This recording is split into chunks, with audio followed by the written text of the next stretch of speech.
So ngayon po, dadako na po ako kay Apollo Quiboloy. So, Mr. Quiboloy, bibigyan ko po kayo ng pagkakataon na magresponde sa mga akusasyong ito. At marami po sila.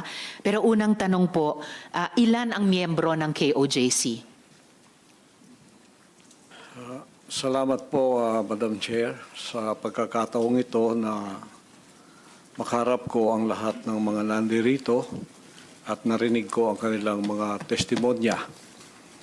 At magpasimula po tayo kay Ms. Valdehuesa. Pastor Quiboloy, Mr. Quiboloy, Madam yung Chair. tanong ko muna, ilan ang miyembro ng KOJC? More or less po sa tingnan ko po muna ang exact na Kahit in estimate po. more or less po, including mga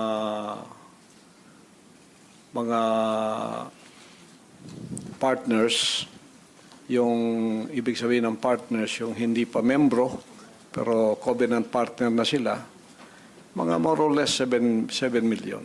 So kasama, so miyembro plus covenant partners, mga 7 million Oo. sa inyong pagkabilang.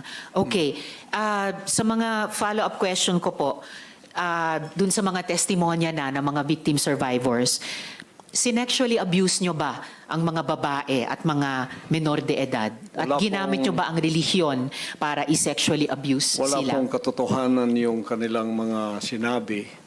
Kung meron po silang mga charges na kriminal laban sa akin, malaya po silang mag-file ng kaso at doon ko haharapin at sasagutin sa tamang forum sa korte ng ating lupa tulad ng kinakaharap namin ngayon.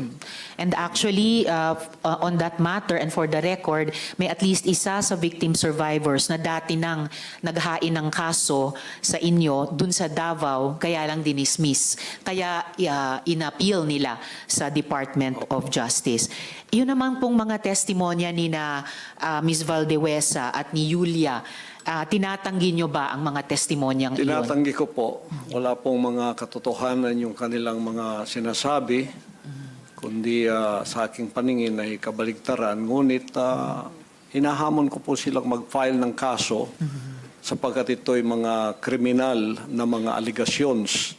At ito ay para maging fair, ay maghain po sila ng mag-file sila ng kaso laban sa akin o kanino mang kanilang gustong mag-file laban sa mga kingdom na leaders or members because we are under the law of the Republic. Tulad po kay Masayon, yung kanyang sinabi. Pastor, i-interrupt ko muna kayo doon dahil Oo. tinatanong ko muna yung mga Yes. testimonya ni na Ms. Valdehuesa at ni Sorry Julia. Sorry po. Pinalimos niyo po ba yung mga bata para i-sustain ang operasyon ng KOJC at Wala. para tustusan ang inyong Wala lifestyle? po kaming mga palisiya na magpalimos ang bata. O Pero magpalim- walang polisiya man, pinalimos niyo ba sila? Hindi po. Wala pong katotohanan yun.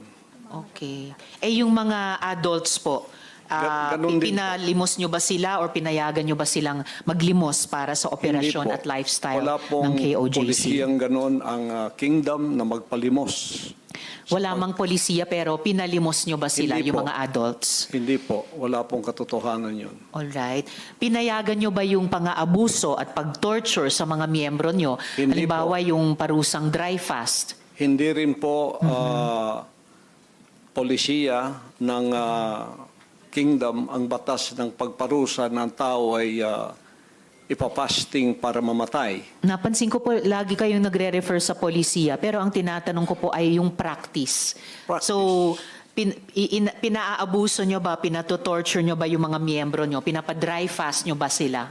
Sa freedom of religion po natin, meron tayong separation of church and state. At tulad ng sinabi ko, yung fasting ay voluntary kung tatanggapin mo. Hindi po ipinipilit. Alright. Kayo ba yung nakaisip nung modus na piliting magpakasal yung mga miyembro nyo na hindi naman magkarelasyon para manatili sila sa ibang bansa? Sino pong nakaisip nun, nung modus na yon? Because this is under the investigation already, I invoke my right to remain silent on this issue. All right.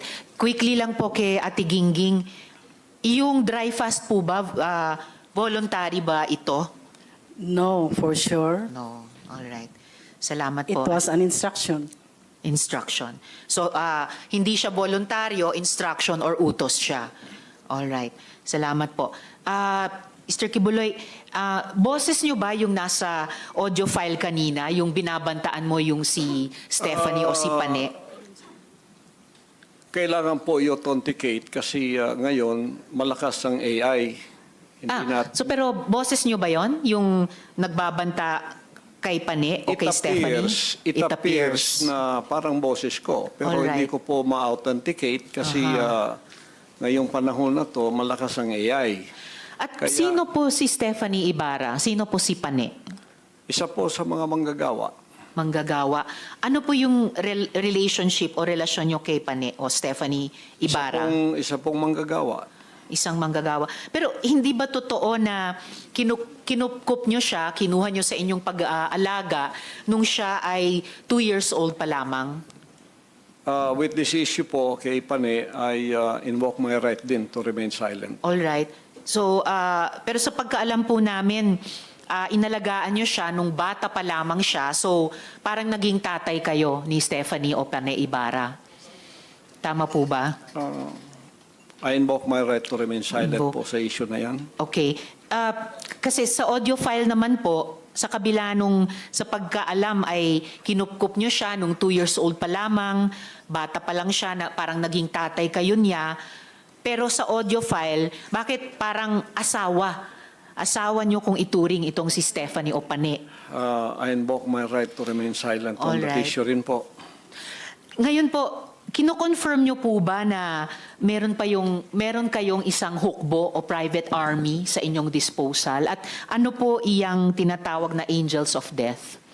Yan po ay kasinungalingan at kung yan ay akusasyon, inihiling ko ang accuser na mag-file siya ng kaso laban sa akin. Okay. So, sinasabi nyo kasinungalingan yung isang hukbo na nasa inyong disposal. Opo. Pero ano naman po yung angels of death? Hindi ko po, invento po nila yan eh. Imbento lamang.